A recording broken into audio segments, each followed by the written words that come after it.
Okay. Go ahead. So I was winning 2-0. It was a rather comfortable win.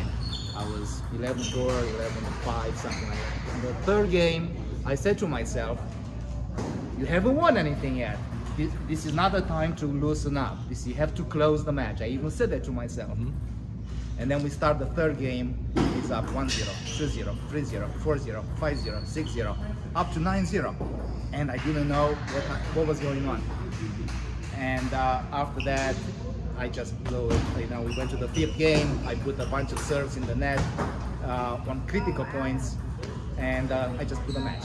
All right. So would you say most of it was you playing a little bit worse or him playing a little bit better? He was playing a lot better. He wasn't making the same mistakes like before. He was actually attacking. His forehand actually started to kick in, and I was just kind of like popping the ball in the middle of the table, pushing, and he was just slamming them by. Okay, so do you think before he was making a lot of? Do you think the better solution would be to do what you are currently doing in the first two games, but do it more consistently, or do you think it would be better to take more risk or go for wider placement or faster shots? Do you think since you started playing better that the answer was you should play differently or you should continue playing the same?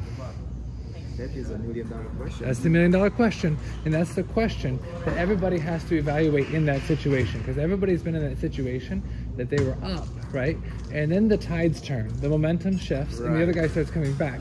So I can't tell you necessarily one way or the other, but here's what I am going to say. You have to evaluate the situation case by case. Either you stick with the main game plan and you just do it more consistently and just say, I'm going to stick with it. You make subtle adjustments, or in some cases, you got to make drastic adjustments, right? So there's not really an answer set in stone. Like you always, when the opponent's coming back, you always have to change. The real answer is you're going to have to evaluate it. And I like to use the phrase measured risk. Okay, sometimes people are like, oh, you want me to take more risks? They just close their eyes and start swinging, right? That's not it. Measured risk means that you're taking some risk, maybe a little bit more, maybe going a little bit wider, a little bit faster, but it's all within your realm of consistency. Because if you start hitting wild or going for shots that you've never practiced before, then guess what? Then you just hand over the match because you're being way too consistent, right? So the answer is it's going to be case by case, and it's usually a mixture of stick to the plan, but we know what's working, and then whatever wasn't working, we have to make adjustments from there. In retrospect, what I could have done better when he was giving me that one serve, I was thinking I had two choices. Like, you either attack it because he was long, and he wasn't really super spinny. Right. I could have just attacked it better, or if I had to push deep and deep into his body with side spin to break into his body, because he didn't have a good backhand. Right. But he will step around, and the ball was not quite so deep, and he would step around and he just does this. So in retrospect, those were my two best choices, and I didn't do either well. I was not, my pushes weren't deep enough or side enough. Or heavier enough, and my attacks were not consistent enough. And I was making so those adjustments, those two things that you just told me right there, when you go home, you need to practice those. Because you may not start with doing that, but if you encounter the same situation, now the guy's making a comeback, now you may have to implement those two things to kind of change the dynamics of the match a little bit. Because if the match continues as it is, you know that the tides are turning and he's got momentum, right? So the thing is to have weapons that you can strike back and you can change some things, as opposed to playing the same way and he's got you figured out.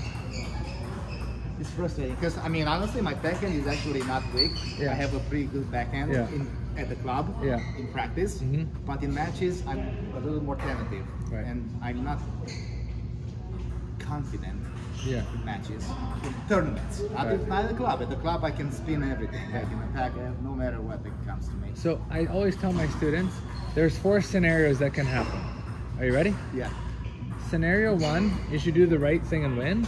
Scenario 2 is you do the right thing and lose. Scenario 3 is you do the wrong thing and win. And scenario 4 is you do the wrong thing and lose. Let me guess. Right. The best choice is to do the right thing, win or lose, right? Yeah. Obviously you want to win, and if you're doing the right thing and it's not working, we have to say, how are we going to make adjustments?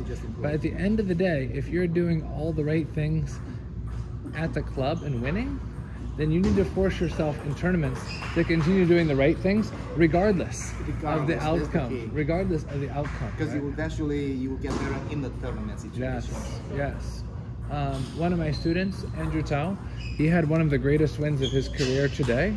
You know what he said after the match? You know what he said? Do you think he said, I went out and played on fire? He didn't say that. You know what he said?